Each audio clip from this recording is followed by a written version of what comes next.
नमस्कार दोस्तों, स्वागत है आपका हिंदी नॉलेज शो में। तो दोस्तों, आज की तारीख में आपको एक देश से दूसरे देश की यात्रा करनी हो तो इसके लिए आप एयर ट्रैवल का सहारा लेते हैं। मतलब बड़े बड़े एयरक्राफ्ट होते हैं जिनके सहारे आप एक देश से दूसरे देश में जाते हैं। इतना ही नहीं, अब तो भारत के अंदर भी एक शहर से दूसरे शहर जल्द से जल्द पहुंचना है या कोई इमरजेंसी है तो आप एयरक्राफ्ट का ही सहारा लेते हैं। लेकिन क्या आप जानते हैं कि पूरी दुनिया में जितना भी एयर ट्रैवल होता है, जितने भी ये एयरक्राफ्ट हैं, ये लगभग सारे के सारे सिर्फ दो कंपनियां बनाती हैं। पहली है अमेरिका की बोइंग, दूसरी है यूरोप की एयरबस। यानी कि पूरी दुनिया के एयर ट्रैवल पर अमेरिका और यूरोप का डोमिनेंस है, एक अधिकार है पूरी तरीके से। और आप जानकर हैरान रह जाओगे कि दुनिया के कई ऐसे शक्तिशाली नेता हैं जो अमेरिका और यूरोप को खुलेआम गालियां देते हैं, इनके खिलाफ मिसाइल दागने की बात करते हैं और फिर ये सब करने के बाद अमेरिका और यूरोप के एयरक्राफ्ट में बैठकर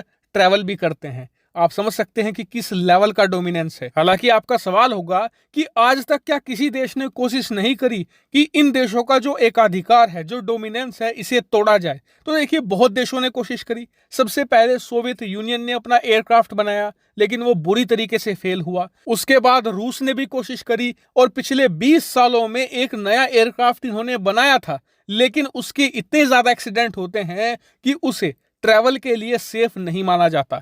इसके बाद चीन ने कोशिश करी और पिछले 15 सालों की कड़ी मेहनत के बाद खुद का एयरक्राफ्ट बनाया, लेकिन खुद चीन की कम्युनिस्ट पार्टी के बड़े बड़े नेता उसमें बैठने से हिचकते हैं क्योंकि उसके भी बहुत सारे क्रैश हो चुके हैं और उसे दुनिया के सबसे ज्यादा अनसेफ प्लेन में से एक माना गया है। और आपको बता दूं, जब इनका ये प्रोजेक्ट फेल हो गया तो फिर इन्होंने अमेरिकी कंपनी बोइंग से ही सैकड़ों की संख्या में एयरप्लेन खरीदे भी हैं। इसके अलावा एयरबस से भी बहुत सारे प्लेन खरीदे हैं। यानी कि आज तक कोई भी ये डोमिनेंस तोड़ने में सफल नहीं हो पाया है। लेकिन अब भारत इसके लिए कोशिश कर रहा है, लेकिन हमारी अप्रोच दूसरी है।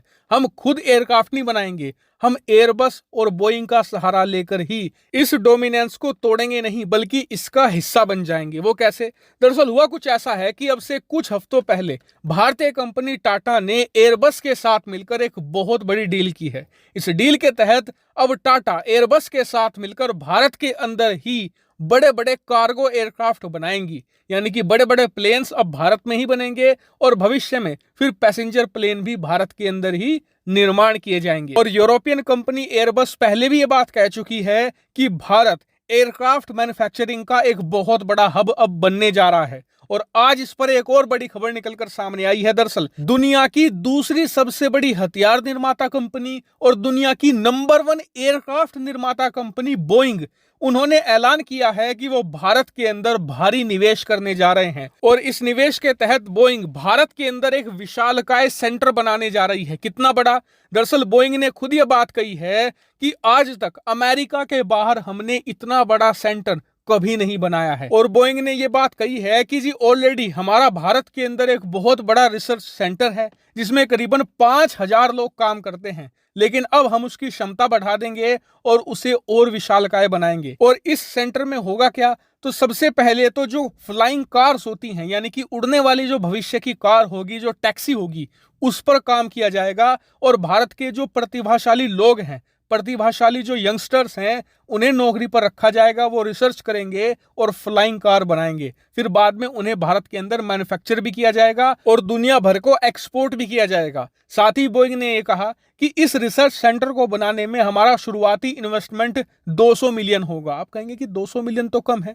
इसका कारण ये है कि पहले ऑलरेडी इनका रिसर्च सेंटर बना हुआ है, बस उसे एक्सपेंड करना है। और भविष्य में जैसे जैसे प्रोग्रेस होगी, बोइंग पैसे और ज्यादा लगाता चला जाएगा और ज्यादा लोगों को नौकरियां देता चला जाएगा। और इस खबर को देखकर अब दुनिया भर के बड़े बड़े अर्थशास्त्री और बड़े बड़े एक्सपर्ट कह रहे हैं कि भारत पूरे एशिया के अंदर एयरक्राफ्ट मार्केट में डोमिनेट करने वाला है। क्योंकि पूरी दुनिया में जितने भी एयरक्राफ्ट बनते हैं वो दो ही कंपनी बनाती है, या तो एयरबस या फिर बोइंग। उसमें से एक कंपनी भारत के अंदर मैन्युफैक्चरिंग शुरू करने जा रही है।